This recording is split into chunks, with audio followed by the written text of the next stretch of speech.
ஒரு கடிதம், ஓர் மன்னிப்பு, ஒரே வார்த்தை.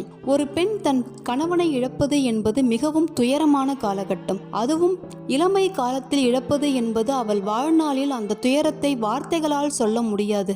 அப்பப்பா, எண்ணிலடங்கா துயரங்கள். 18 வயதே நிரம்பிய இளம் பெண் தன் கணவனை இழந்தாள். அந்த 18 வயது குழந்தைக்கு கையில் ஒரு 6 மாத குழந்தை. நித்தம் அவளுடைய வாழ்க்கை ஒரு போராட்டமாக இருந்தது.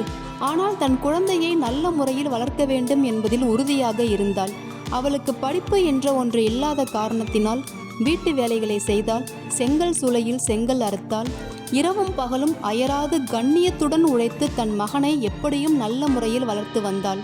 அவனது பள்ளி படிப்பு முடித்தவுடன் அவனை கல்லூரியில் சேர்த்தாள். கல்லூரியில் அவன் நல்ல மதிப்பெண் பெற்றதால் அவனுக்கு ஒரு நல்ல வேலையும் கிடைத்தது. வேலைக்காக வெளியூர் சென்றவன்தான். அதன் பிறகு அவன் தன் தாயுடன் எந்தவிதமான தொடர்பையும் ஏற்படுத்தி கொள்ளவே இல்லை.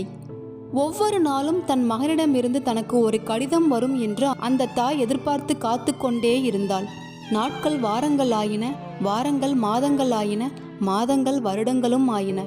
கிட்டத்தட்ட அந்த தாய் தன் வாழ்க்கையின் இறுதி பக்கத்தில் வந்துவிட்டார். எப்படியோ தன் மகனின் விலாசத்தை அறிந்து தன் மகனுக்கு ஒரு கடிதம் எழுதச் செய்தாள். அந்த கடிதம் அவளுடைய மகனுக்கு கிடைத்தது. தன் தாயிடமிருந்து கடிதம் ஒன்று வந்திருக்கிறது என்பதை பார்த்த மாத்திரத்திலேயே அந்த மகனின் கைகள் நடுங்க ஆரம்பித்தது. அந்த கடிதத்தை பிரித்து படித்தான். மகனே, இந்த கடிதம் உனக்கு கிடைக்கும் பொழுது நான் உயிருடன் இருக்க மாட்டேன். நீ அழாதே, நான் உன்னை மன்னித்து விட்டேன். மன்னிப்பு என்ன ஒரு ஆழமான வலிமையான வார்த்தை.